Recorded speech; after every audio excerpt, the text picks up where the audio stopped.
Hello English Knowledge Program 3ကကြိုးဆိုလိုက်ပါတယ်ခင်ဗျာကျွန်တော်ကတော့ Teacher အောင်နိုင်စိုးပဲဖြစ်ပါတယ်ကြည့်ရှုသူတွေအနေနဲ့ကတော့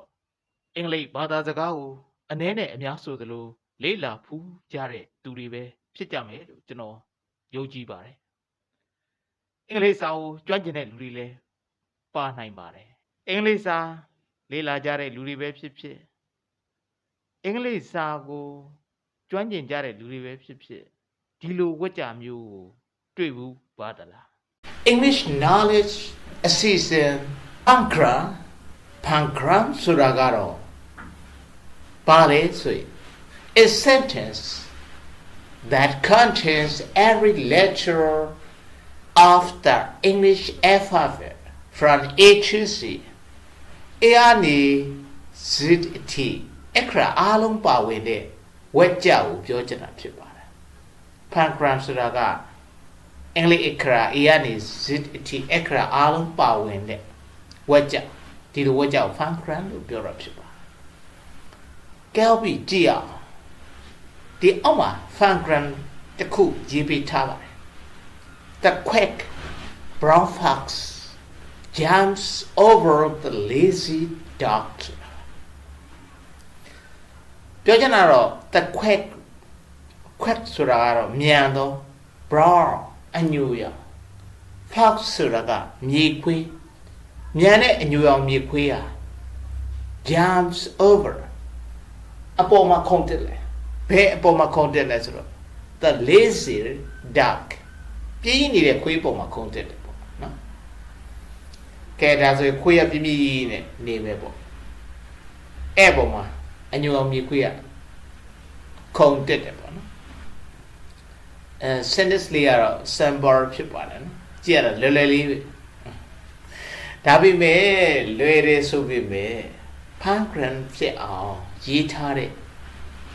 နေရာလေးတော့နည်းနည်းလေး respect ပေးတယ်ပေါ့နော်ဘာကြောင့်လဲဆိုရင်ဒီ Pankram ထဲမှာပထမဆုံး A ကိုလိုက်ရှာကြည့်အောင် lazy A တွေ့ပြီနော်lazy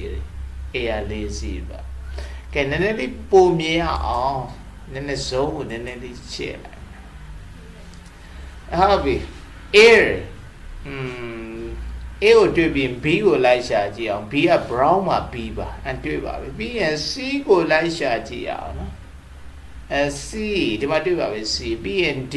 ဒီမှာတွေ့ပါပြီ dark မှာ D ပါပြီးရင် E ကိုလိုက်ရှာကြည့်အောင် E ကတော့များပါတယ် over မှာလည်း E ပါတယ်there မှာလည်း E ပါတယ်ဒီဘက်ကမှာလည်း E ပါတယ်ပေါ့နော်E F ကိုကြည့်အောင် F fox မှာ F ပြီးရင်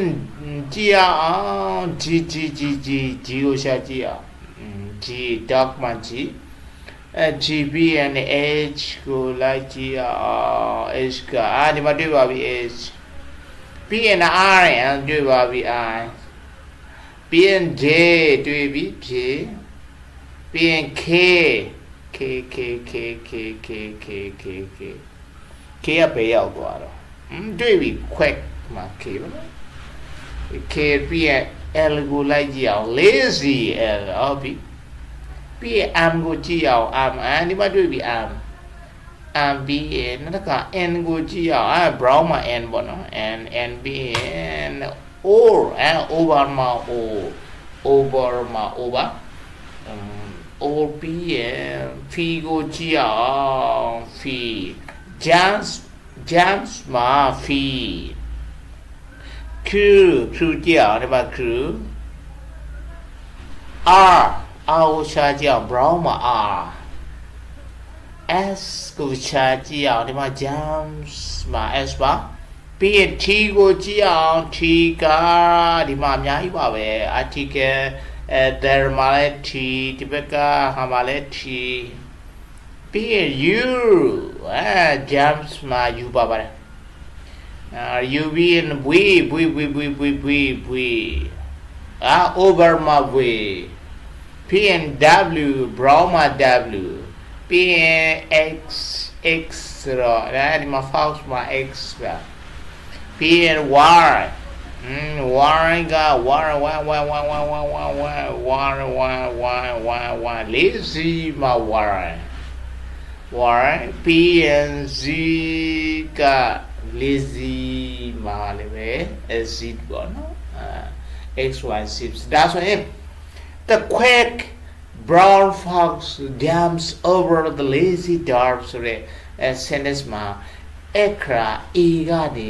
Z အထိ